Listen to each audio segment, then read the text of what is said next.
Good evening, everybody. Welcome to Clean Air Day. Happy Clean Air Day. We're delighted here to be delivering this webinar on clean air as part of Lambeth Clean Air Week, which is a week of events that we run every year to raise awareness of air pollution and empower people to improve air quality in Lambeth. And this year, like so many organisations across the world, we've had to run most of the events online. And we thank you all, the audience and our speakers, for joining us today. Just before I go on to introduce the speakers, just a couple of words really about why we focus on clean air and why we have Clean Air Day. Now, we know that nearly 10,000 Londoners a year die from toxic air-related conditions. And we know that our most vulnerable residents are at the most risk. We know that COVID-19 is a disease that affects the respiratory system and disproportionately impacts those with underlying health conditions, older people, and those from our Black, Asian and minority ethnic communities. So cleaning up our air in Lambeth is about addressing those inequalities and achieving a fairer borough for all, especially those most at risk. And we know that the main sources of air pollution continue to be road transport, particularly diesel, gas boilers on our residential and commercial premises, and construction sites. So this webinar is an opportunity to celebrate those organisations that we are working with in Lambeth to clean up our air. We'll also touch briefly on some of the projects that we're doing as a council across the borough, including school streets, emergency transport measures, and our climate change programme. Now, there will be a Q&A session at the end. And all of you who are participating in this seminar, you can submit questions in writing using the chat function. I really encourage you to do so. And in the interest of time, we may not be able to cover all the questions, and we will prioritise, therefore, those directed to our external partners that have come along to present to us today, as we really appreciate the time that they've put into preparing for and presenting at this webinar. So without more ado, I'm going to go to our first speaker, who's going to be one of our wonderful officers from Lambeth Council, and it's Sabrina, who's a member of our air quality team, and she's going to be talking about air quality monitoring and management. Sabrina? Thanks, Councillor Holland. Hi everyone, my name is Sabrina and I'm the air quality lead at Lambeth on most of our air quality projects. So today I'm here to talk about air quality monitoring and management in Lambeth. Under the London Local Air Quality Management Framework, the Wall of Lambeth is an air quality management area for the pollutants of nitrogen dioxide and particulate matter 10. And this is because we exceed the concentrations of those gases in our air every year. This led to the development of Lambeth Air Quality Action Plan, which covers the year 2017-2022. This is our strategic plan that drives our actions on reducing air pollution and reducing people's exposure to air pollution in Lambeth. And it includes actions that go from policy decisions to infrastructural and monitoring measures and behavior change. The Air Quality Action Plan delivery is overseen by a steering group that is made of residents, and we meet them on a regular basis to update them on the delivery of the Air Quality Action Plan.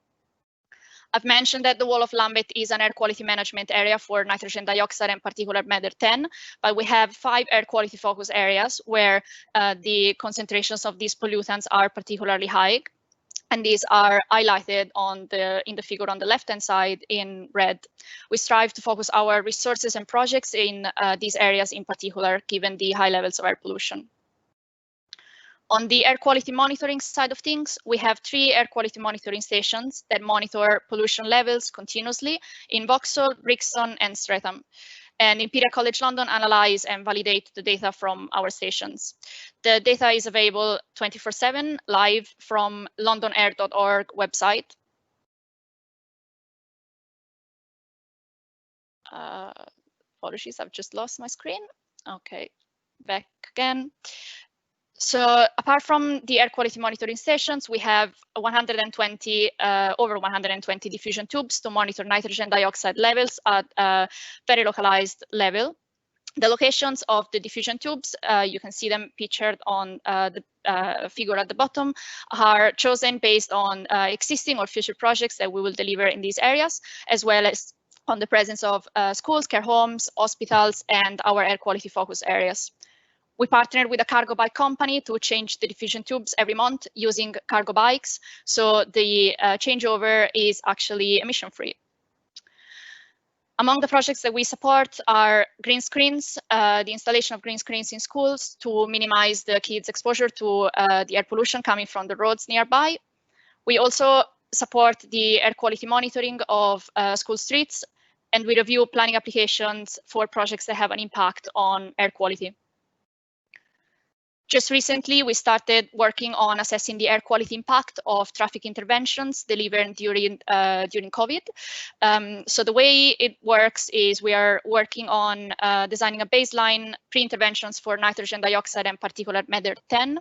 We will then utilize traffic data and data from our air quality monitoring stations to assess the air quality impact within the low traffic neighborhoods and from traffic displacement on the main roads. The monitoring is ongoing, and the first results will be available in 2021. What are our next steps and priorities? So we want to focus on our air quality monitoring systems using the infrastructure that we already have in place and new innovative infrastructure. We'll start the consultation for the new air quality action plan in 2021, and we would like everyone's opinion on what the new air quality action plan actions should be. And the consultations will be available on our website and on our social media channels. So I encourage all of you to keep an eye out for that. And we want to continue to deliver quality projects and tackle air pollution in Lambeth to achieve clean air, with the help also of some great organizations. And here in this slide, I've added just a few of them. Some of them are here to present today, and I wanted to thank you publicly for all of your support in tackling air pollution with us and achieving clean air in Lambeth. Thank you. And any questions around our air quality work, please email sustainability@lambeth.gov.uk. Back to you, Councillor Holland. Thank you very much, Sabrina. Such vital work that you and your team are doing, because if we don't monitor it, we don't know if the steps we're taking having the impact that we need them to have. Now the next Lambeth Council officer to speak, I think, is David Wilson, who's going to be talking about emergency transport measures in response to COVID-19. Over to you, David. Hello everyone, can you hear me? May need to speak up a bit, David. Okay, how about now? That's much better, thank you. Great. Hello everyone, my name is David Wilson. I am from the Transport Strategy team here at Lambeth, and I'm just going to walk you through some of the measures that have been put in place over the last few months as part of the borough's emergency transport strategy. So really the emergency transport strategy is a response to primarily public reduction in capacity on public transport because of the need to enable social distancing. On some public transport modes, that's led to a reduction down to as low as 1/5 of original capacity. There's a lot of journeys central journeys that still need to be made, and facilitating those without the default going to private car use is a key part of this strategy. And really this comes from central government instruction. So back in May, prioritising the reallocation of road space to walking and cycling, and then from the Mayor and the GLA in their London Streetscape programme, which is kind of the London focus on how we're going to enable journeys to be made by walking and cycling, and to avoid a car-led recovery.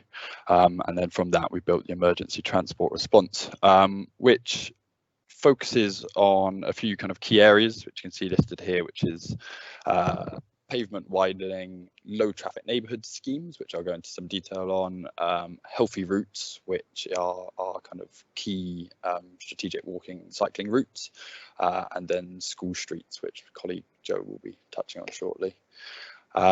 So just the thing that we were able to do most quickly and to enable social distancing around the borough was to widen our pavements in key areas. So you will have seen some examples underneath the bridge at Herne Hill, Loughborough Junction and the bus stops on Brixton Road itself, all examples of additional footway space. And then that was our first kind of response. Following that, we really developed and focused on our low traffic neighbourhood schemes. Some of you will be no doubt very aware of what a low traffic neighbourhood scheme is, but I wanted to just give you a little bit of a understanding of exactly what they involve. So low traffic neighbourhoods are about reducing through traffic in residential areas, and look to achieve a kind of net reduction in the amount of car miles driven. The way they do that and the way they look to do that is by having very targeted modal filters. So a modal filter is effectively what bollards would do in the middle of the road. In Lambeth, we've taken a different approach by having camera enforced modal filters, which allows access for emergency services, which we know is very important at this time. So what you can see here is just a quick example, a worked example of kind of the data that is used to identify where these locations are. So on the left, you can see this is data from telematics data from vehicles, and on the left you see the overall traffic flows. So this could be any vehicle that was either local access or was passing through an area, so that kind of gives you the key areas where you know there's high traffic volumes compared to neighbouring roads. And then on the right we are seeing a representation of where there's a much higher proportion of through traffic, so where those journeys, over 75% of the journeys on the red links are non-local traffic, so they didn't stop within the area. It wasn't for local access, for accessing local businesses or similar. It was really using it as a through route. So we use this data as well as traffic count data from previous schemes over the last kind of 3 years, of which we have an extensive kind of borough-wide coverage, to build a picture of the baseline and then identify locations where modal filters might be best placed. So the worked example there, so you can see on Railton Road, so this is the Railton area low traffic neighbourhood, and you can, if referring back to the previous slide, you can see Railton Road itself as one of our key through traffic routes, and that's what led to a number of interventions along there, all carefully thought out, but ultimately as part of an experimental low traffic neighbourhood, we are constantly reviewing kind of how these schemes are working, which is going to include modelling the impacts on air quality, but also traffic, the traffic wider network impacts, as well as extensive engagement with the local community to see how this is working for our local residents. Just a few other examples with the overall low traffic neighbourhood, again based on similar data or the same data, a baseline picture built again with Ferndale, Streatham Hill, which is our most recent LTN scheme. And I just wanted to give just a quick example on kind of the evidence base from an air quality perspective on low traffic neighbourhoods. There is a fair amount of it, mainly for London examples are focused mainly around Hackney and Waltham Forest. I mean, with Hackney certainly a fairly similar in a London context.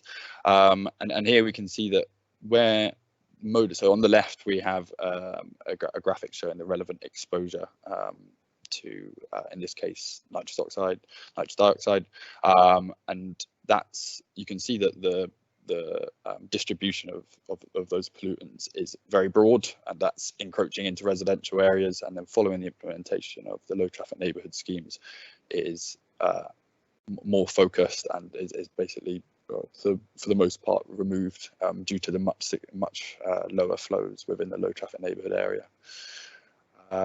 So that's the low traffic neighbourhoods. We've also been accelerating the kind of introduction of some of our healthy routes schemes, just to flag that the low traffic neighbourhoods and healthy routes were all included in our transport strategy, which is adopted just at the end of last year. And then the healthy routes schemes are key, primarily cycling routes, which include upgrades, which some of you may have seen, to Quietway 5, work underway on Rosendale Road, Kennington Road, and the Streatham to Peckham Quietway. So some of these existing routes, and some of them more or less new on the ground, being delivered as we speak. The key here is that they've been delivered with temporary materials to allow us to implement these schemes really quickly. So there's a quick summary of those. And there's much more details, and we can share a link to the Commonplace website, which will give you a detailed breakdown of all these schemes, as well as the wide monitoring data that's being collected. These are all trials, and ultimately a decision hasn't been made on making these schemes permanent, and it's about building that evidence base throughout the trial period based on air quality, traffic data, engagement with local people, and capturing all of that to make a very informed decision on what a permanent scheme might look like. Thank you.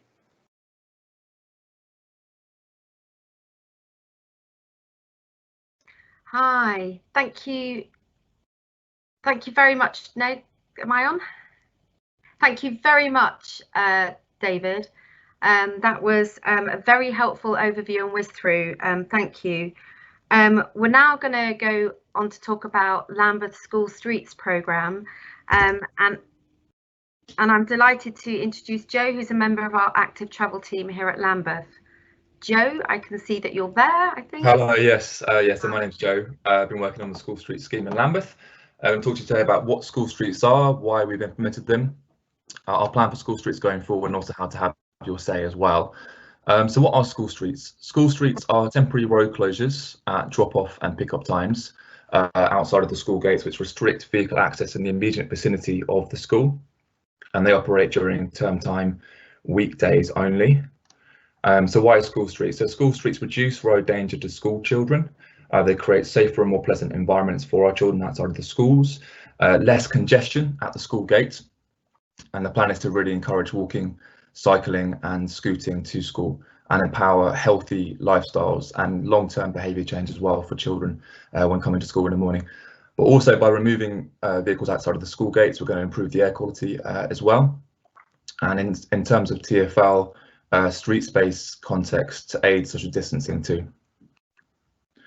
So in regards to the TfL street space plan, they funded the schemes back in May in line with government guidance to keep place on social distancing and have a car-free response. So encouraging walking and cycling where possible, and only driving if absolutely essential.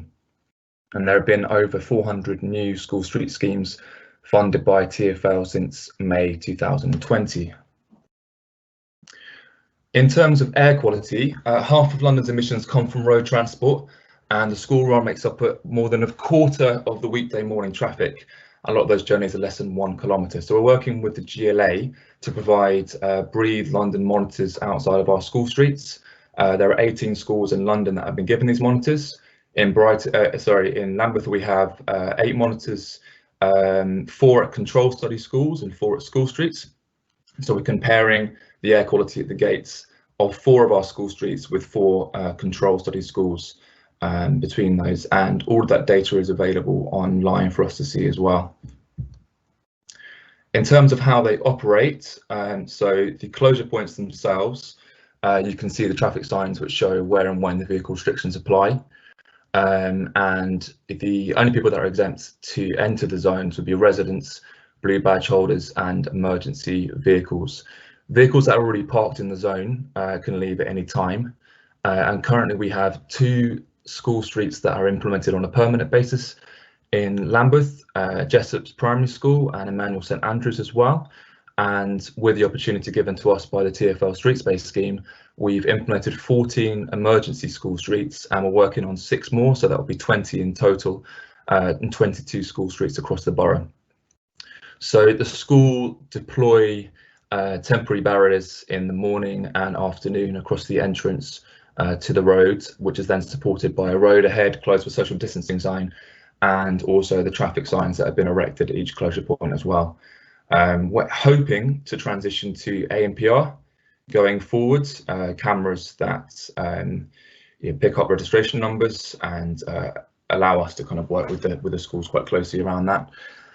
In terms of how we're opening this up for people to have their say, the consultation page is live and has been since the 2nd of September for our emergency school street schemes. So 14 of the school streets are on there, and we encourage everybody to leave their feedback on there. residents, businesses, parents, teachers, anybody in the school community. So we encourage you to go on there and you can click onto each school and leave specific feedback about that scheme.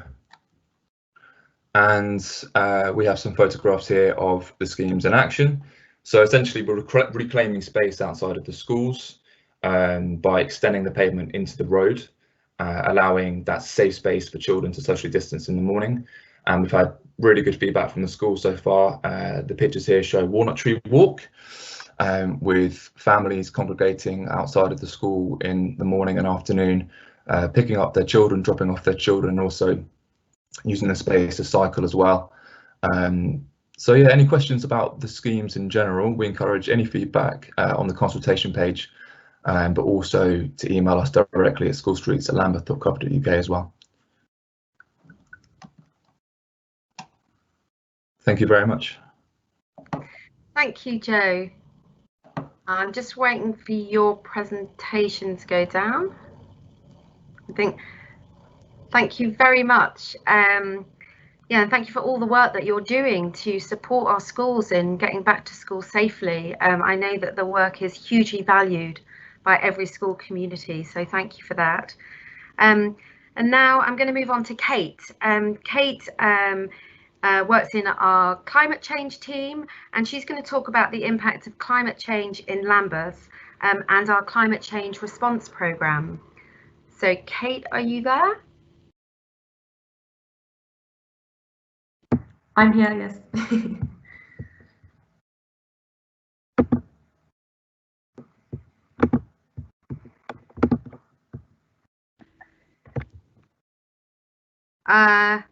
Do you want to start, Kate? Am I on, Grace? I don't think we can see your screen, Kate. Oh. We can see it now. Thank you. Sorry about that. Hi everyone, I'm Kate, Climate Change Programme and Partnerships Lead at Lambeth, and as Claire said, I'm just going to talk to you a little bit about climate change in Lambeth and what we're doing already. So with coronavirus and all of the social and economic fallout, it's continuing to present massive challenges to us all, but the climate crisis isn't going away, and it's something that we need to act urgently and collaboratively on. And we also need to take this moment in time to make sure that our recovery from coronavirus is both inclusive and green, that we don't just go back to business as usual.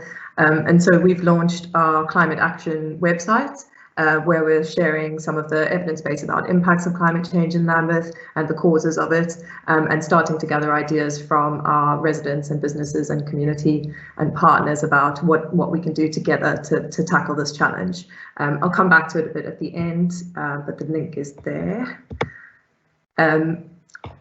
And so the Commonplace site and our website includes a lot of information like our carbon baseline, a public health report on the impacts of climate change, and some useful fact sheets, maps and infographics to help us understand the challenge. And this is just a sort of prompt question to make you think about some of the major impacts of some of the major causes of carbon emissions in Lambeth, and what you think might be the #1 culprit. I'll give you a moment just to think about it.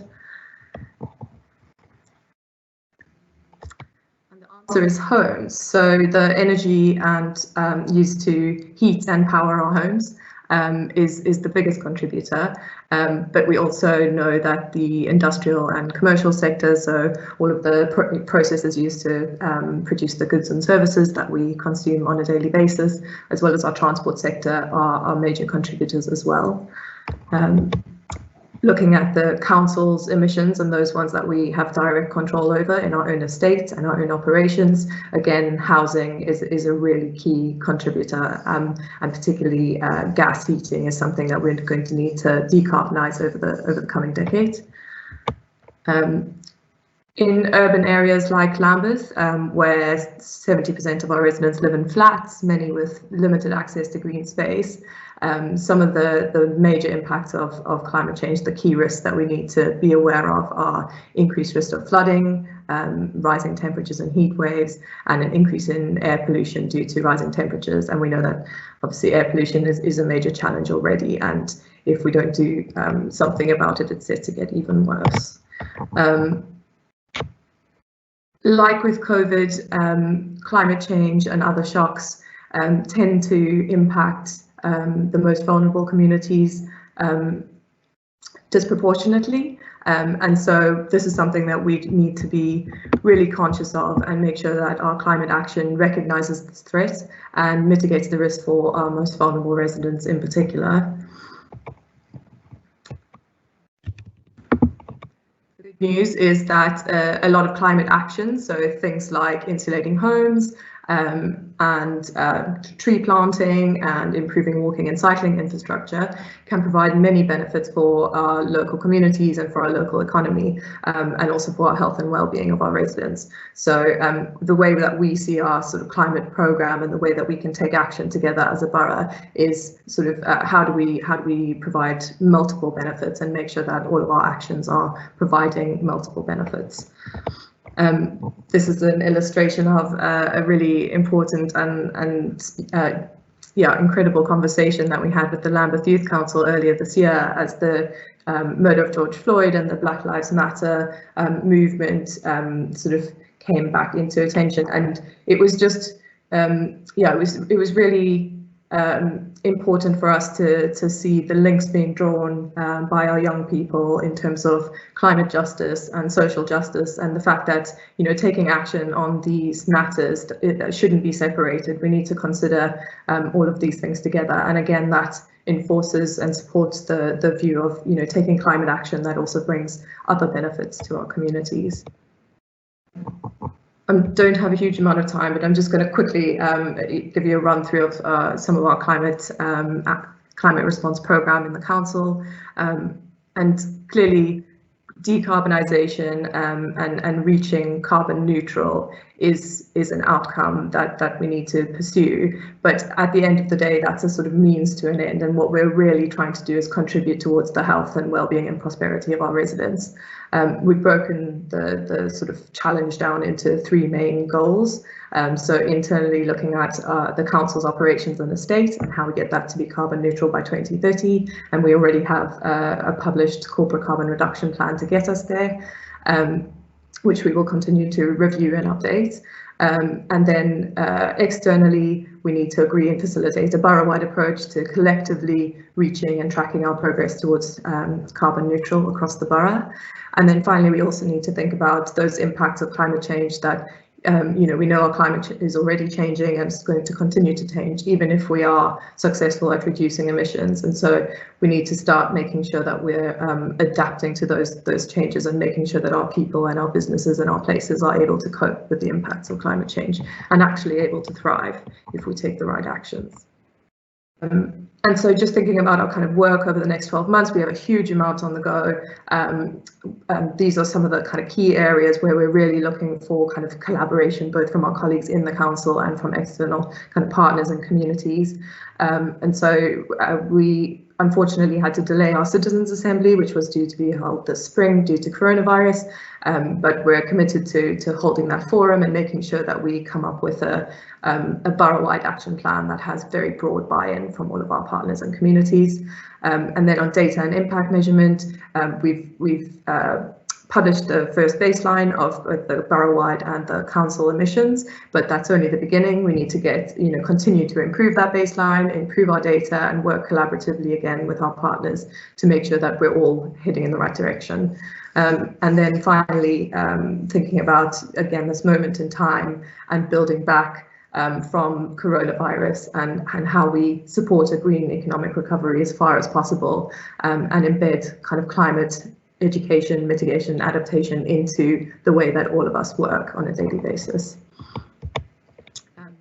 This is just a little snapshot of the Commonplace site.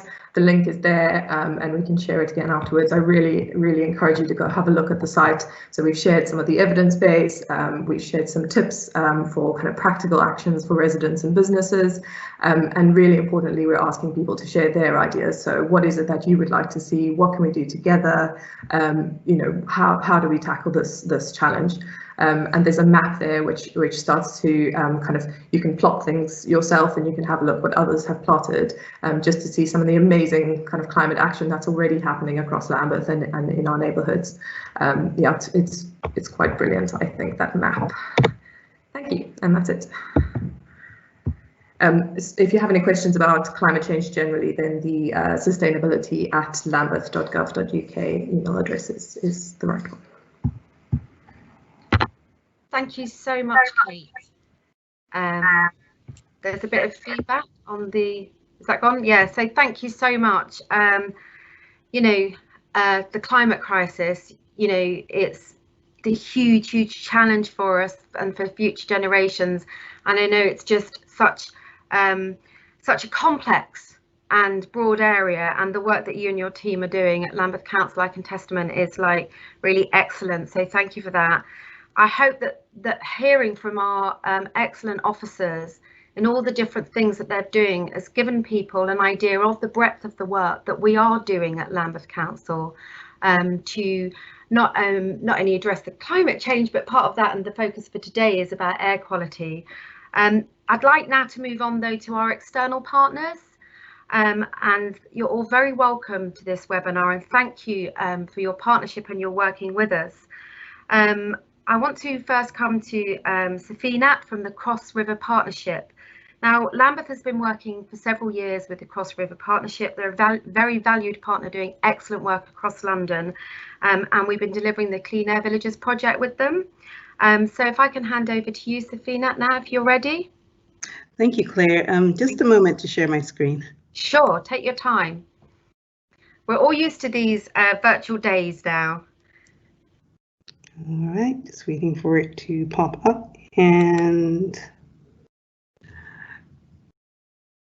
okay, so hopefully everyone can see my screen now. Hello everyone, my name is Safina Totaru. I'm a project manager at Cross River Partnership, and I'll be telling you about our work with Lambeth over the years this evening. But first, let me tell you a little bit about my organization. Our vision is to empower people to deliver projects that support places to thrive here in London and beyond. CRP was formed more than 25 years ago to build the Millennium Bridge across the Thames. Today, we are actively working with our local government, business and community partners to deliver London's future together. We have supported clean air in London for more than 10 years. And our projects include working on greening electric vehicles, zero emission last mile logistics, freight solutions, and delivery and servicing action plans. Our current work includes the EV fleet centered local energy system, which is a pilot to demonstrate how smart charging could encourage large fleet operators to go electric. Clean Air Thames, a Mayor's Air Quality funded program, which looks at improving air quality in London through greening vessels on the river. Healthy Streets Every Day, another Mayor's Air Quality funded program to make London more pedestrian friendly while reducing air pollution and increasing active travel, as well as the DEFRA funded Clean Air Villages program, which supports businesses, communities and hospitals to improve their local air quality in hotspots around London. Lambeth is a valued partner in the latter Healthy Streets Every Day and Clean Air Villages programs, more on that in a bit, but we've been working together for years now. So we've worked together on sustainable employment, getting long-term unemployed back into work. We've looked at projects that contribute to the borough's economic growth and prosperity. We've looked at other ways of making spaces work, but today we're here to talk about air quality. So in terms of our air quality work with Lambeth, we've championed green infrastructure improvements with Lambeth's Business Improvement District members. We've looked at efficient delivery methods to reduce pollution by planning, testing and delivering new strategies and pilots for last mile logistics. We've looked at behavior change for clean air related activities, and we've also shared best practices and lessons in improving freight management between 10 European cities. So moving on, today's Clean Air Day, a campaign that's spearheaded by the Global Action Plan. They produced the infographic that you see in front of you in terms of what is needed for a clean air recovery. They also carried out research over the summer with the Build Back Cleaner Air project, Guys of St. Thomas Charity, and the Environmental Defence Fund that shows that nearly 3/4 of Lambeth and Southwark's residents want businesses to do more to improve air quality following the COVID-19 outbreak, which is where Clean Air Villages comes in. Now, as I mentioned, the program supports businesses and communities to be safe and sustainable while improving local air quality. Clean Air Villages began almost 3 years ago with Lambeth as our lead partner in its first iteration. The project has grown over the years. In the first year, there were just 5 boroughs with Lambeth as our lead. In the second year, we had 7 boroughs, 1 business improvement district and 1 estate. And this year we have 12 London boroughs and 4 business improving districts. Lambeth has been with us throughout. The project straddles both economic growth and prosperity and incorporates several of the clean air recovery essentials that were on the previous slide, including promoting clean and healthy commutes, switching to low pollution deliveries, helping customers choose low pollution options. On the screen in front of you, the center shot is actually a screenshot of our Clean Air Village directory showing King's College Hospital, who is participating in the project this year. And the directory highlights the green businesses in that area. Other than that, the Clean Air Villages program is basically just supports all of the partners involved in bringing cleaner air to their neighborhood. So we are looking forward to continuing to work with Lambeth, hopefully beyond Clean Air Villages 3 when the program comes to an end next March. In the meantime, we are sharing our experiences and lessons learned through our live share programs where we discuss themes such as air quality, freight, and related best practices. Earlier this year, we had a session comparing notes between Manchester and London on how to best achieve a green recovery. We were joined by Lambeth's Director of Enterprise and Employment, Nabil Khan, as well as Laura Davey, Head of High Streets, and they discussed Lambeth's economic resilience strategy. If you missed it, you can catch up tomorrow when we will share a recording of the session via our YouTube channel, along with previous live share events. There are also toolkits available on our website, which is here for you at crossriverpartnership.org, or do feel free to email me. Thank you.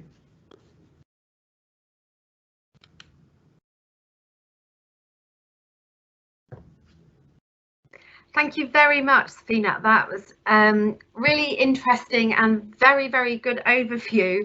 The amazing work that Cross River Partnership are doing, and we look forward to continuing that partnership that, as you said, has been going on for a long time. We've been involved in many different projects together, and I'm sure you'll get some questions at the end.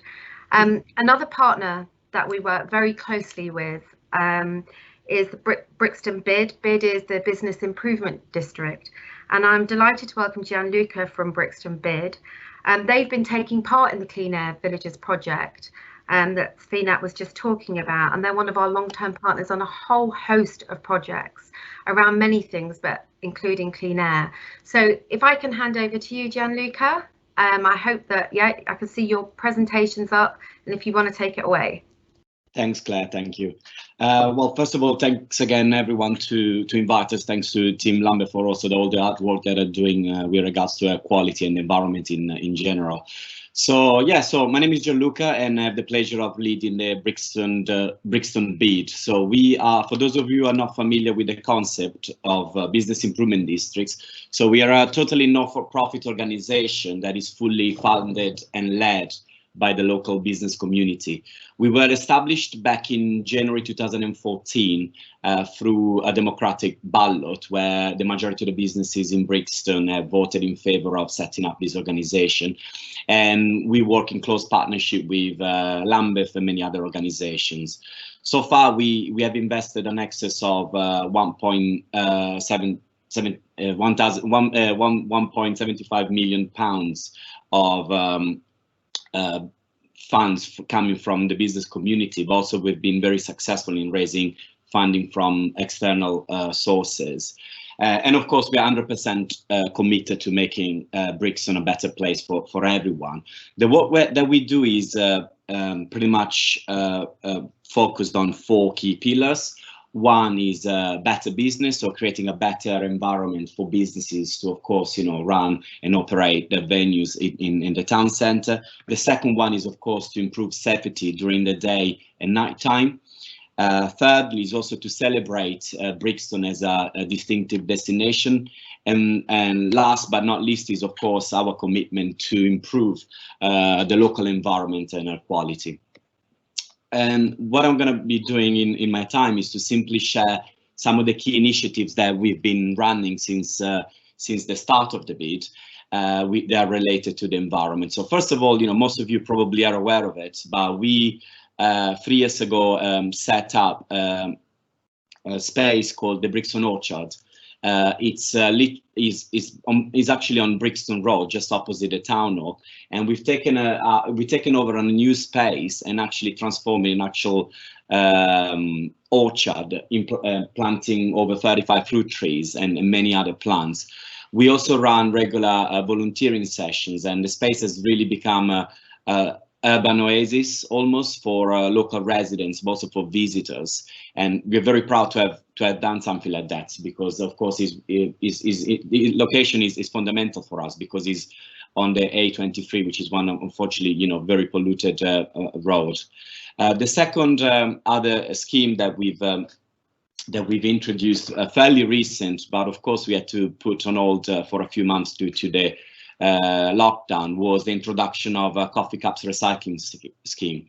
So we're very fortunate to have around 15 independent coffee shops, and they've all signed up to this scheme. The idea was, of course, to introduce a separate recycling scheme for coffee cups, because most of you probably now know that you cannot recycle coffee cups in the standard recycling, that you needed actually a separate process to do so. So what we've done, we've introduced these separate bins to all our coffee shops to increase recycling, of course. The third initiative that we run with regards to the environment is, of course, additional street cleaning. We feel it's kind of relevant to the environment, because, of course, if the town centre is clean, of course, people are encouraged to, of course, respect it and take pride of it. The other initiative that we've been kind of, indirectly involved with is actually supporting the local authority with the introduction of the low traffic neighbourhood in Railton Road. There is a stretch of the LTN that is actually on Atlantic Road. So what we've done is we have been liaising with our businesses on Atlantic Road to ensure, of course, they were aware of the coming changes, but also how they can take advantage of these increased pedestrianised space and to potentially, of course, take table and chairs out, for example. So also, some of you might be aware that, of course, we have been campaigning to actually increase pedestrianisation in Brixton where possible, and our businesses are very much committed to support that. These are some of the bins that you might have seen in and around the coffee shops, and one, for example, in the Brixton Blend on just opposite the tube station. And here's some other images of the Brixton Orchard, the new sign, as well as some plants that are in blossom. The second part of the work that we do around the environment is, of course, also quite a lot around recycling. So we have a partnership with a leading recycling company here in London called First Mile, and what we do, we subsidize some waste streams to ensure that businesses actually have a financial incentive to recycle. So we have almost 20% of our membership. So we have approximately 100 businesses that have signed up to our scheme and are benefiting from discounts and subsidies from us directly. And also, you know, like quite unfortunately, you know, the situation requires this. We also subsidizing, for example, a specific bin for PPE, because again, that, you know, can be recycled separately. And also, finally, we've introduced a new offer to our members with First Mile, essentially setting up a partnership with Octopus Energy. And for those of you who don't know about Octopus Energy, they provide renewable energy. So we really are asking businesses and supporting businesses to kind of switch to energy providers and go for a more sustainable solution. And finally, in terms of, you know, one of the kind of key initiatives that we've been running is, as we call it, EV, is completely free access to our 500 members to an electric van. This was actually introduced a year ago or so, and it was set up by an incredible partnership between Lambeth Council, Cross River Partnership, Zipcar, and ourselves as the business community. So as I mentioned, the scheme has been running for just a year or so. And we had initially interest from 60 or so of our businesses, and currently we have around 30 active members, active businesses that are making use of our electric van. So far, we have made a really good impact in terms of, you know, the carbon CO2 emissions that we saved, over 1,500 kilograms. I calculated that, you know, this is the equivalent also of 7,000 miles, which is almost driving to New York and back. So this is to show that, you know, our businesses care about the environment, and actually, if we provide them with more sustainable solutions, are actually doing the right thing and want to continue to do that. And also, and I didn't mention this earlier, but we also, in terms of, you know, supporting walking and cycling agenda, we also, of course, run fairly regular doctor buy sessions on Brixton Station Road, and we intend to do so as well on Atlantic Road when the LTN will be put fully in place on that stretch. And then finally, I just wanted to kind of, you know, share with you what's next from our side. You know, although we have heavily reduced budget this year due to the impact that COVID had on our local business community, we are still planning for the future, and we are still planning to push the environmental agenda and the quality agenda. So what we are planning to do is to create a brand new maze. There's been a couple of green sites that have been identified within Brixton Central. We want to create, with some local partners and local schools, a maze actually made with lavender. But also we are in conversation with a number of teams within Lambeth for the creation of micro consolidation center, hopefully within Lambeth. So the idea is, of course, is to receive that local businesses can receive delivery outside of the town center, but then to introduce some green solutions for businesses, particularly for the last mile. So of course, you know, like we've done quite a lot of work over the last few years to ensure that the businesses are doing the right thing and switching to green solutions, and also, of course, you know, reducing quality, but we intend to kind of, you know, of course, do much more. This is pretty much me as well done. These are my details. Our website is, of course, there, and, you know, we are very active on social media, so please come and search for us, and I'll be happy to take any question at the end of this session.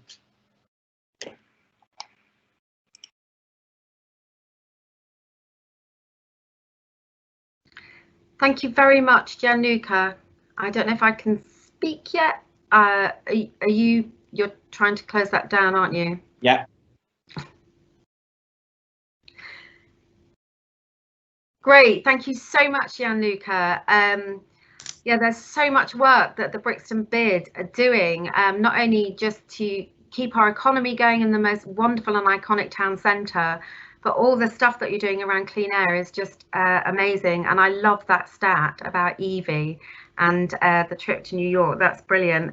Now we're going to go to Jack. Now, Jack is from Idling Action London, and Lambeth has been working with Idling Action London to raise awareness of and tackle the problem of idling in the borough, which I'm sure Jack will explain to us what it is and how we tackle it. So over to you, Jack. Absolutely. Can I, am I live? Not yet. I can't see anything, so. Am I live now? I think if you put up your screen, Jack. Yeah.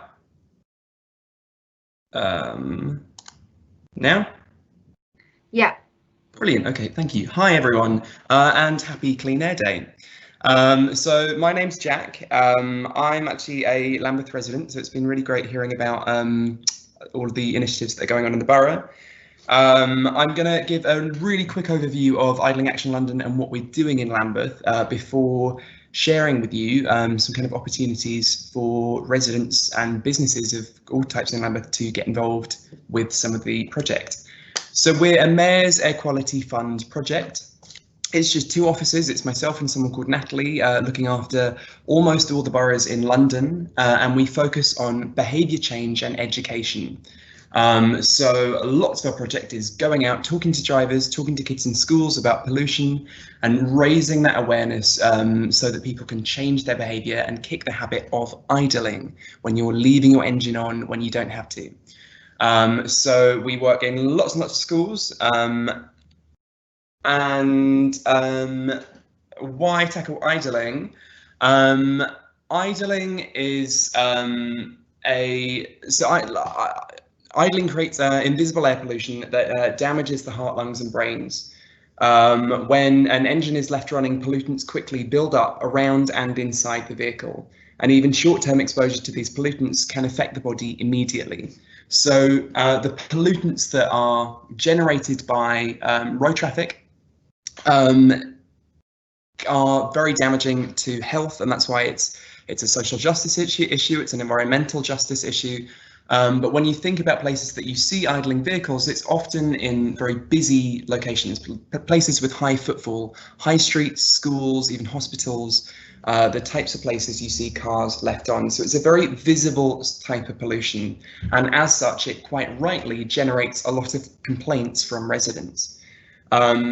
Under the 2003 road traffic regulations, it's also a finable offence, and we're working with CEOs, civil enforcement officers and traffic officers in all the boroughs involved, including Lambeth, to support greater enforcement for idling. So a big part of what we do is school workshops. Many schools are in idling hotspots with a huge influx of traffic at drop-off and pick-up times. So our school sessions are an important opportunity to share information with drivers in the wider school community. We deliver workshops in targeted schools, teaching kids about pollution and how to defend themselves against it. In these sessions, we encourage kids to think about their journeys and how they might create less pollution on their way to school. The workshop is now available as a virtual offering, but a bit more on that later in a response to the social distancing around the pandemic. So we encourage classes to think about the pollution that they encounter every day and how they can protect themselves from it and avoid it. And that might be through walking to school more often, avoiding busy roads, and even asking very politely if grown-ups that they're with can switch off their engine when they're in the car. So through educating kids about idling, we can also engage parents in the wider school community, and kids are really powerful messengers. We provide take-home resources and exercises to get parents to take a no idling pledge, and we work with schools to include information and reminders in letters sent home. Through this project, we've worked with schools in Brixton Hill, Streatham and Thornton, and we're looking for more schools across the borough. So under normal circumstances, once upon a time, we used to go out and about after these events and talk to drivers in the street, spreading the message, campaigning, and telling them about the dangers of air pollution and asking them to switch off if they had their engine running. We've now transfigured this into a virtual offering with pledge workshops online, and do check out our website because we've just launched a new idling action pack with lots of resources that you can download and use to run events at no cost in your community. So in August, we launched the Engines Off campaign. It's another of our goals to work with businesses to reduce idling. So we're asking businesses to take a no idling pledge and to use our free educational resources and workshops to help reduce idling emissions. We have a free toolkit containing posters, car stickers, and a short video workshop for all drivers. And we're asking drivers to pledge to switch off when it's safe and possible to do so.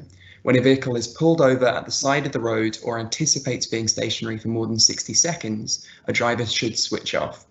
We work with all organisations individually to ensure the pledge is appropriate to their organisation and business operations. Lambeth Council have already taken the Engines Off pledge for their own fleets and shared educational materials with drivers, and we're keen to work with more businesses in the public realm. Lambeth are working to include our training as a key requirement for businesses working in their transport services as well. So we're going to be extending the invitation to the Engines Off campaign to more businesses in London in February when we launch our advertising campaign, which I hope you will see out and about in February. And then I'm going to lead you with this. It's the 2020 Idling Action Pack, which we've just shared today, hot off the press. This is a really good opportunity if you've never campaigned before but want to give it a go, if you're new to the air quality world, or if you've got a bit more experience as well. Dirty air in London may seem like an insurmountable problem, but if we can all encourage drivers to leave idling behind, we can keep the air we breathe cleaner and safer where we need it most. That's in the places that we live, work, study and play. So do search Idling Action online and have a look for our Twitter and the new links to the pack, and give me an email if you would like to get in touch about any events in the future. Thanks very much.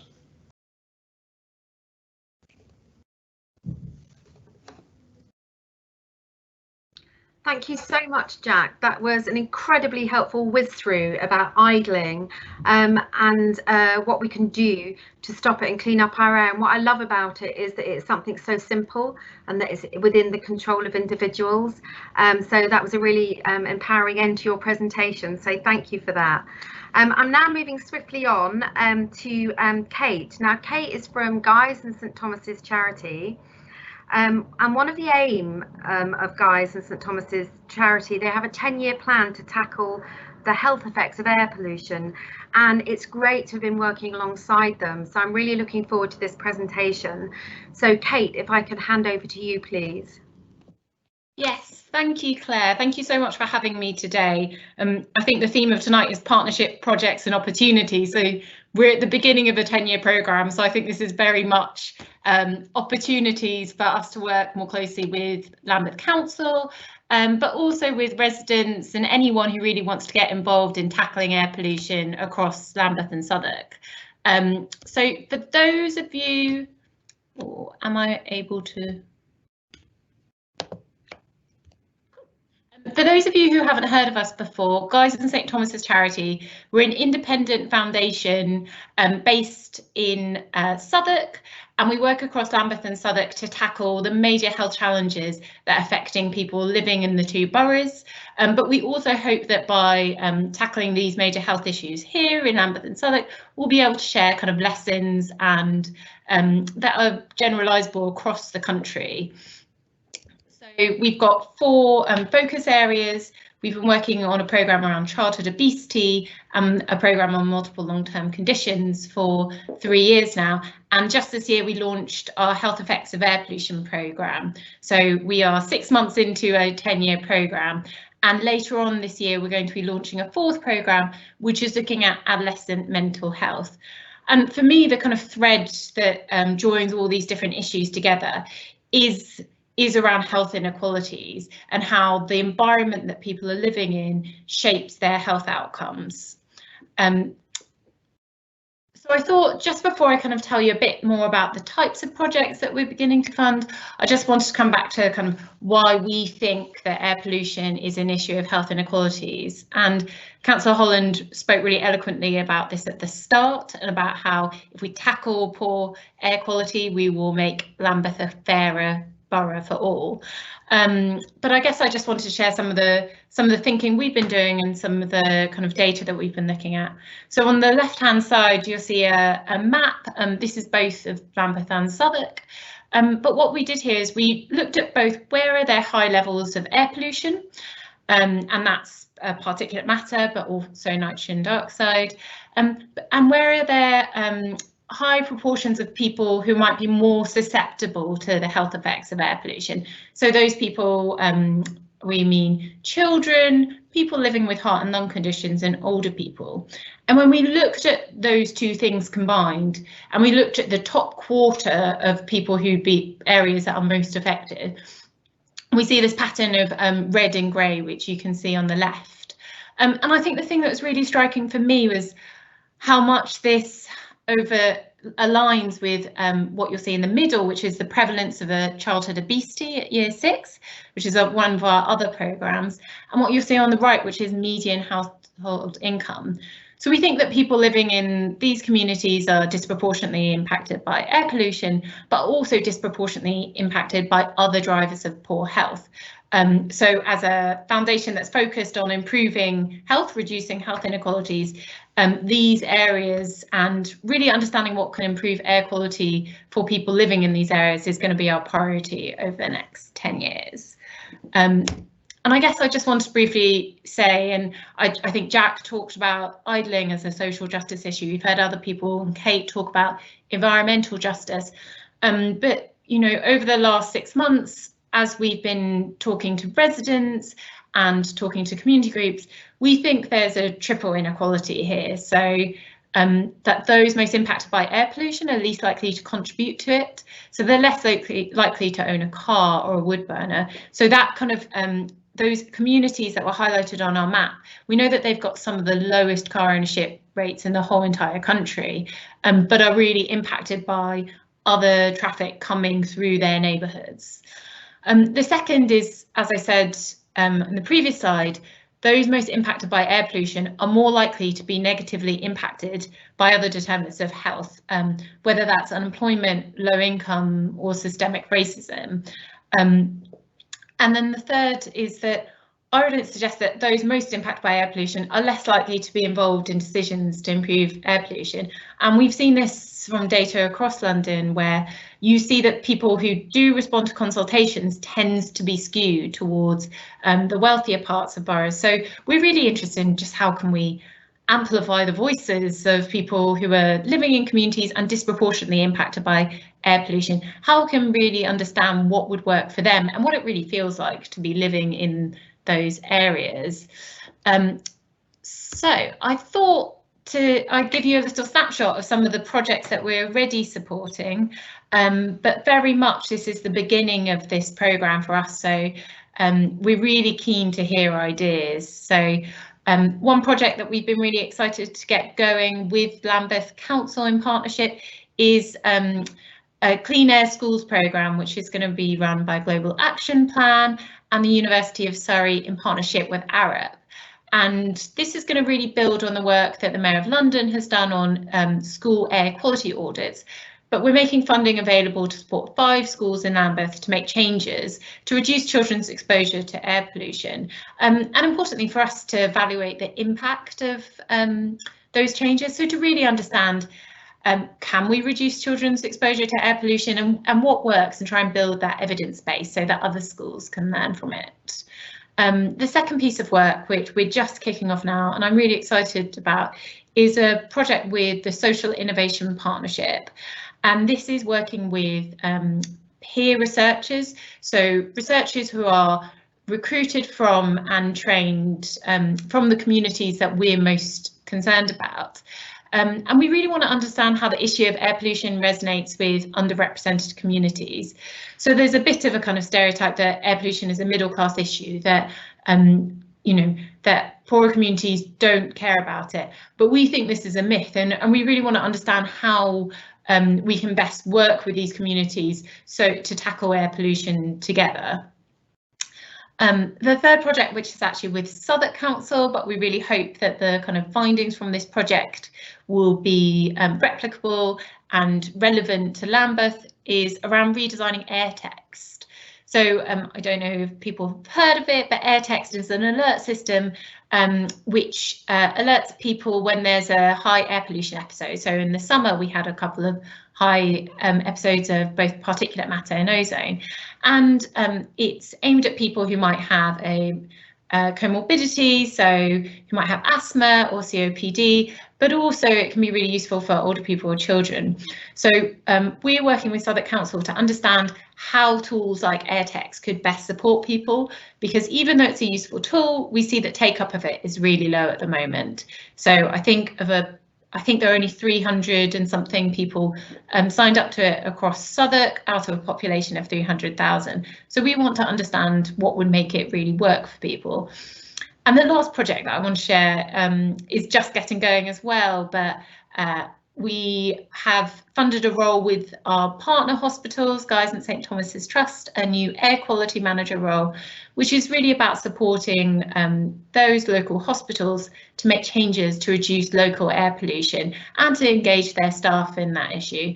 And that aligns with a lot of the NHS England's plans to make the whole of the NHS net zero over the next 15 years. So we're really excited about what we can learn from that air quality manager role and through the changes that Guy's and St Thomas's Foundation Trust are going to make.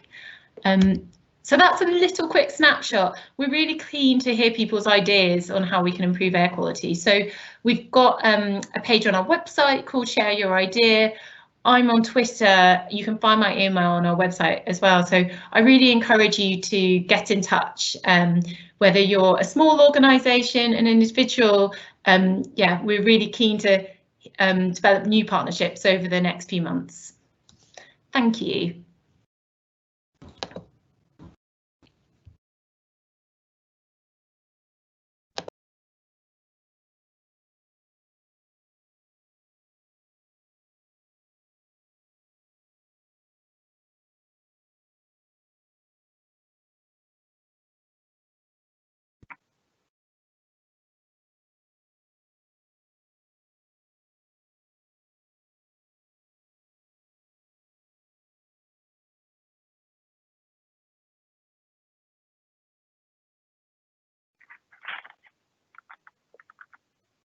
Can you see my screen?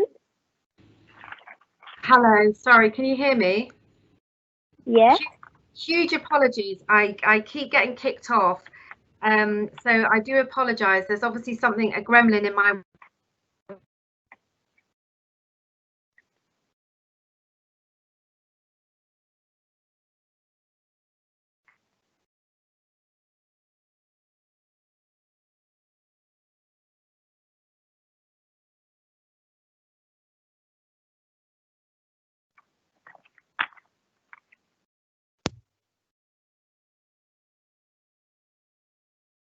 Okay, I think we're having some trouble getting Councillor Holland. I think she's having an error and being kicked off Teams. But I'll just say thank you so much to Kate Langford from Guy's and St Thomas. Unfortunately, she won't be around to do the Q&A, but I'll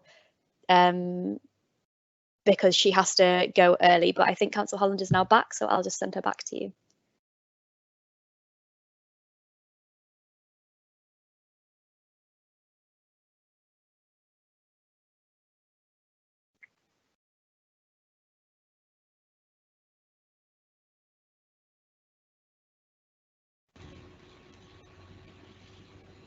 Okay, we don't have Councillor Holland. I'm very sorry about that. Okay, shall I go ahead? Let me introduce our next speaker, who is Carolina from the Sleep and Groundwork, who she'll introduce their background to their project, but they work on fuel poverty and energy efficiency in London, and it's a really great partnership that we have. So thank you, Carolina. Okay, thank you, everybody. Good evening, and thank you for having me here today. As Grace introduced me, I'm part of the Green Doctors team at Groundwork London, and I'm going to talk to you today about the South London Healthy Home Scheme that we know as SLEEP. So the Green Doctors are a team of expert energy advisors who has been helping London residents for more than 14 years to save money and save energy, to stay warm and improve energy efficiency at home. So we'll work very close to local authorities, with housing associations, and with different organizations in the areas and in Lambeth as well. The South London Healthy Home Scheme provides vulnerable individuals with free energy advice through the telephone consultation, and I will explain a little more in detail in a couple of minutes. And this helps as well to reduce energy use and the negative impact on the environment. To start with, I would like to explain why it's important to live in an affordable warm home. So this is not a matter of comfort. It is important for your personal health, mental and physical, and for your well-being. Unfortunately, still too many people live in accommodation that during the year is not warm enough to take care of the health. Some of the effects that people can have if the home is not warm enough is well, that can affect young children's development. That can affect mental health and young and elderly people. Of course, it's cause of elderly people to die more in winter. Damp and mold have been linked with respiratory problems like allergies and asthma, and can increase the risk of heart and lung disease. But today we are talking about air quality. So one of the things, as Kate mentioned in one of the presentations earlier, is that the energy that we use to power the homes in UK contributes to 40% of UK carbon dioxide emissions. So we need to do a little bit in our daily life to help with that. And I will share with you some tips that we can do more now with the winter to come as well to help on that. That are simple things like, for example, we can reduce the temperature on our thermostat for 1 degree. We can boil only the water that we need in the kettle to don't waste energy. Don't leave the appliances on standby as well is another thing that is very important. Wash our clothes at 30 degrees. Use a wash-up bowl to wash our dishes instead of running water, and for example, close your curtains at night. So now it's up to you to think what kind of thing you will or you could make to help on that.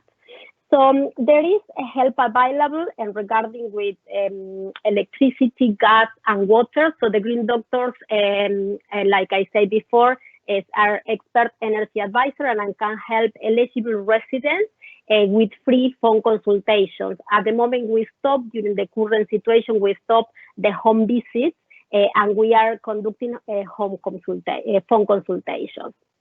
So in this consultation, the Green Doctor will help residents on how to save energy, so different tips, and try to change different behaviors that somebody mentioned as well earlier on as well, on how to save energy. They give you advice about bills, about switch tariffs and providers to have a greener options and a cheapest option as well. They will help and give you some information about smart meter, explain why it's important to have one to save energy. We help eligible residents to apply for different discounts, or to be, for example, in the priority service register. And we advise residents and help and support if they have debt related with this gas, electricity, and water. In average, of course, it's difficult sometimes to say, but in average, after a telephone consultation, a household can save around £350 per year. And we give as well free energy saving measures that I will show you in a couple of seconds as well. So in a nutshell, when the resident is referred to us, so is self-referred to us, we call to make an appointment, stay between 45 to 60 minutes to take the telephone consultation. Well, the Green Doctor will ask different questions and give you all the advice, how to switch tariff providers, debts, and we'll ask a specific question, for example, about the boilers and things in the house. And of course, these consultations are completely free. The eligibility criteria, this service is available for any household in the London Borough of Lambeth if they meet one of these eligibility criteria. So they need to be in low income and have high energy costs, with long-term health conditions, people with disability, older people, so 65 and over, household with children under the age of 5 and in low income, and if somebody is pregnant and in low income as well, young person between 16 and 25 and in low income, houses who don't have gas central heating, and residents on prepayment meters. There is, as I mentioned, small measures that we give after the phone consultations. We drop off in the house that could be drop proving, save a flash, radiator panels, so all things that are given for free as well after the telephone consultation. To refer a resident or to refer yourself is very straightforward. So you need to go to the Charlton Athletic Community Trust, that is www.cact.org.uk/SWTW. Then I'm happy to share, of course, the website. And when you go, this is what you are going to see in the website. There is a link at the bottom, a red link that you need to click to fill in the application. It takes you around 1.5 minutes, 2 minutes to fill in the form, and the resident will be called in a couple of days to book the appointment. And you can follow us as well in social media. We are in Twitter and Facebook, where we always post different information, our new schemes or information on how to save energy and at home. Well, thank you.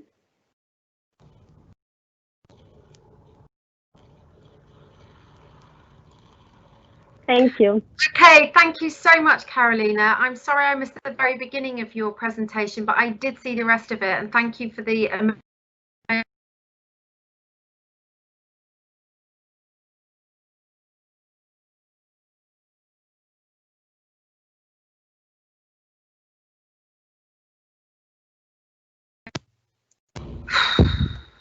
Okay, apologies everyone, we've lost Councillor Holland briefly again. She's having some connection troubles. If that happens again, just so my name is Grace, I'm Sustainability Officer at Lambeth Council. We're going to go into the Q&A. I'll deliver the questions if Councillor Holland isn't able to rejoin us. She's back with us now, so I will send her back to you. And then if not, we'll just go through the Q&A, which will be sent to our speakers anyway. So thank you for your patience.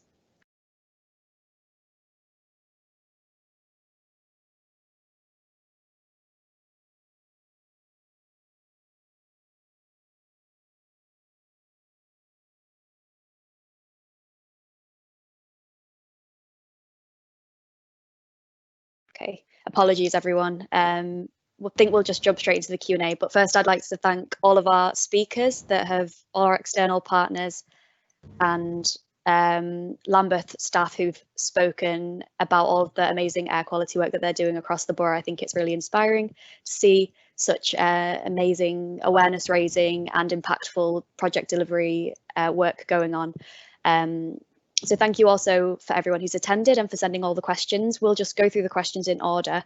We may not have time to get through all of them this evening, but before 7 o'clock. But if you're happy to stay with us until just after 7, it would be great if we could kind of go through them all in person rather than having to send it via email afterwards. So the first question that we have, I think, is one for Sabrina. Which is from Danny. Was air quality monitoring using diffusion tubes or other monitoring devices used alongside modelling, and was it used in all of your LTN schemes? So Sabrina, can you take that one for us? Yes, hi, can you hear me? Yep. Great, okay, so thanks Danny for your question. So diffusion tubes monitor air quality at very localized levels, so we tend not to include them in our monitoring studies, which cover broader areas. So far, we don't plan to use diffusion tubes for our modeling projects to assess the air quality impact of LTNs, low traffic neighborhoods. The modeling cover, yes, the whole of Lambeth and all of our low traffic neighborhoods, and it will utilize traffic data and data from our air quality monitoring stations. Thank you.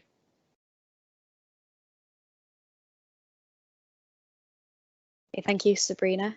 The next question is from B, and I think that it is for David about the LTNs. So as funding for LTNs is so far from emergency coronavirus funds, does that mean that there is no more permanent funding?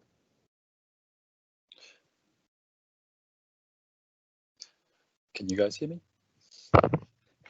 Yeah, so yes.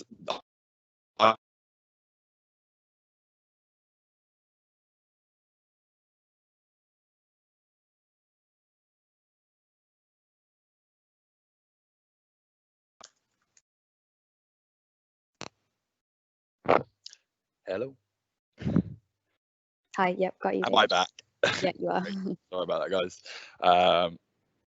Yes, I'm not sure quite where I cut out, so I'll start from the beginning. I can confirm, yeah, we only have funding from TfL for as part of the London Streetscape programme for the emergency temporary measures, and that's where we are on funding. We'll look, well, I mean, subject to the success of the schemes and the ongoing monitoring, there's a conversation to be had about making any schemes permanent. But yeah, for the time being, there is only funding for the trial schemes. Okay, and I think there is one more question for you again, which is from Sam. So on the side streets where the highest pollution and greatest safety risk for cyclists is from vehicles when parking, why have LTNs been introduced without suspension of car parking and access for all vehicle users? Yeah, so I guess I would probably question the fact that parking is the greatest risk to cycling. So I mean, the healthy route quality criteria, which is the kind of walking and cycling network criteria we set out in the transport strategy, is based on lots of research done by Transport for London as part of their cycleways programme. And that focuses on 6 things. So that's the volume of vehicles on a street, the speed, the average speeds of those vehicles, the width of the lanes, as well as turning risks, focusing on junctions. And that's, I mean, left hook risks are probably one of the biggest risks to cyclists across London statistically, but that's specifically at junctions and usually involving heavy goods vehicles, resulting in lots of very sad injuries and deaths on London roads. And then curbside activity, typically involving that loading activity. So again, it's on higher density areas where the kind of cars pulling in is less of a factor. And then the HGV mix is also one of those criteria. I can pass you on I'll pick up this conversation outside of this and let you know kind of the detailed breakdown of how we're assessing our cycling criteria. But that's factored into the low traffic neighbourhoods. So particularly on vehicle flows, we aim to get vehicle flows low enough that you don't need additional infrastructure, and that's one of the key objectives of the low traffic neighbourhood schemes. Okay, thank you, David. Yeah, just to reiterate that the safety of cyclists and amenity for cycling is paramount in thinking about these LTNs. The next question is from Kay. What about the schools on the main roads? It seems a great idea, however, traffic has been displaced onto the main roads, causing more pollution for the school children. Particularly Trinity Academy and Jubilee Primary School have been named here. So I think that one is a question for Joe. Yeah, so just a little bit about how we choose the schools. So we conduct a feasibility study to choose the schools for the school streets based on pollution levels, if there are known rat run, collision history, average speeding, and rates of car use versus active travel as well. It's safe to say that it's not always possible or feasible to implement a school street on a main road, but we work with those schools very closely with our TfL STARS programme to encourage active travel for the schools, and we offer them alternatives as well. So, for example, if the school's on a main road, we offer them green screens, green infrastructure, and also road danger reduction education, theatre workshops, things along those lines, cycle training through bikeability, pedestrian and scooter training, and we also offer schools active travel grants too. So there's things that we can offer the school to try and tackle the fact that they're on a main road. Okay, great, thank you. I've got one more question that's actually coming for you about school streets as well, so I'll just ask it now if that's okay. From Abby, with the closure of the school streets, what's the plan for allowing families with physically disabled children to still access schools? So if the vehicle has a blue badge, if it's a blue badge holder, then blue badge holders are exempt from the scheme and can enter the school street at any time. So that should cover children who have physical disabilities, we would hope, and we don't want to provide any restrictions to access in that context. Brilliant, thank you, Joe. We'll move on to a question from Irene, moving away from active travel, talking about energy now. As for housing, given their big contribution to carbon emissions, is there a plan run by Lambeth Council for improving thermal insulation? If so, can you suggest companies and projects that make it more convenient for the customers? So Kate Hogarth at Lambeth, can you take that one for us? Yeah, happy to. Thanks for the question. Yeah, so we're developing strategies for both our council housing retrofit and for borough-wide. And right now, you may have heard of the Green Homes Grant voucher scheme. And so one of the options for residents is we posted an article on Love Lambeth on the 30th of September with some pointers and links in there.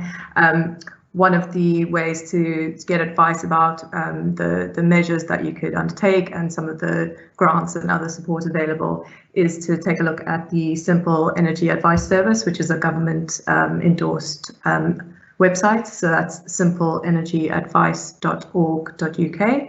And another option for Londoners is EcoFurb. So they have sort of retrofit coordinators who would be able to advise on types of work to undertake that would be most value for money, and also put you in touch with trusted local contractors to undertake the work. So that's ecofurb.com.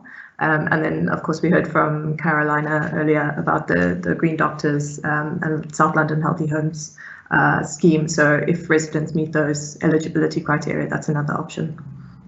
I hope that answers the question.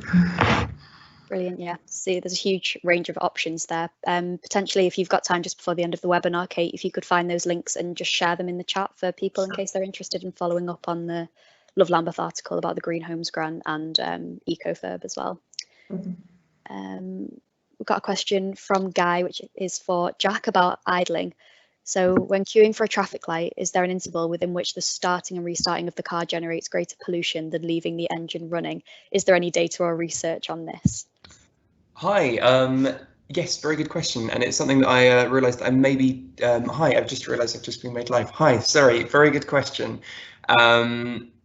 Yes, there's something that I realised that I didn't maybe make as clear as I might have in the presentation, the difference between roadside idling and idling when you're in traffic. So what we often deal with at the events is drivers who are at the side of the road who have their engines running out of really what's kind of carelessness, or they maybe doing something else, or they're not thinking. When you're in traffic, we generally say if you're going to be stationary for more than 60 seconds, it might be worth turning your engine off. This isn't kind of blanket advice that we'd give to everyone, because you should only switch off when it's safe to do so and when you're not likely to have to move off anytime soon. But it really depends on the model of your car. Emissions and the amount of emissions made from starting an engine again really vary with make and model, and other conditions, like if you've got air conditioning on. So it's a little bit how long is a piece of string, but generally we say if you're going to be stationary for more than 60 seconds, you should switch off. Okay, brilliant. Thank you so much, Jack. I think there's always more information on like technical side of idling as well on your website. I think I'm right in saying that, aren't I? So if you're interested in following up, do go visit. I've got one last question, I think, from Hilary. Sorry if I'm pronouncing your name wrong there. I think I'll go back to Kate. Sorry, I should have kept you for this one. Kate at Lambeth. How can we sign up for the Citizens Assembly that's going to happen next year? Thanks for the question. So the way that the Citizens Assembly works is it'll be run by an independent organisation who does these sorts of participatory processes. And the idea behind the Citizens Assembly is that it gathers ideas from a representative sample of people from the population of Lambeth. So to avoid kind of people self-selecting who are particularly interested in climate change or in a particular area, we need to make sure that we get a kind of fair representation of all communities across Lambeth. And so the citizens involved in the assembly itself will be randomly selected by our independent consultants, and we'll make all the kind of information about the process that's followed public. But yeah, essentially you can't kind of self-select to be on the Citizens Assembly panel, but there will be many ways for residents to share ideas and get involved. So right now, the Commonplace Climate Action website is running, so please visit that and share your ideas there, because that will help shape the kind of content and ideas that feed into the Citizens Assembly, and all of that will be considered in the borough-wide action plan. There's also a way to sign up to our newsletter from the Commonplace website, so please do that to kind of stay in touch and stay up to date on other ways to get involved. And yeah, as we carry out the Citizens Assembly and publish the borough-wide action plan, there'll be lots of other opportunities for kind of engagement and getting involved. So yeah, please visit the Commonplace site for now. Thanks, Grace.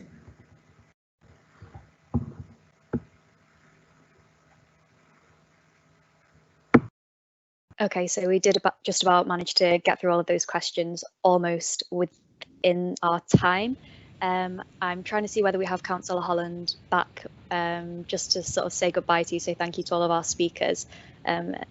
And I think that we do.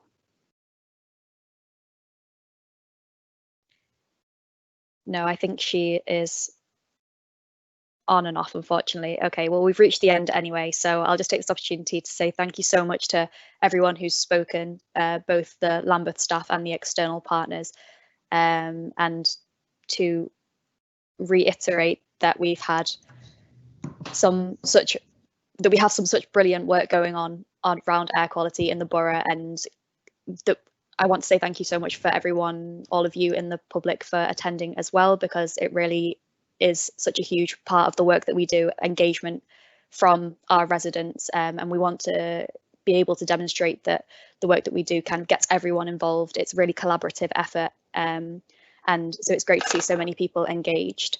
If you have any more questions for Councillor Holland or anyone else that you didn't get to ask today, we didn't have time for, please do send them by email to sustainability@lambeth.gov.uk, and we'll get back to you as soon as we can. So yes, this is a great event as part of Lambeth Clean Air Week. Happy National Clean Air Day, everyone. Sorry that Councillor Holland wasn't here to see you off, but thank you so much for attending, and have a good evening. Thanks very much. Take care. Thank you. Thank you. Have a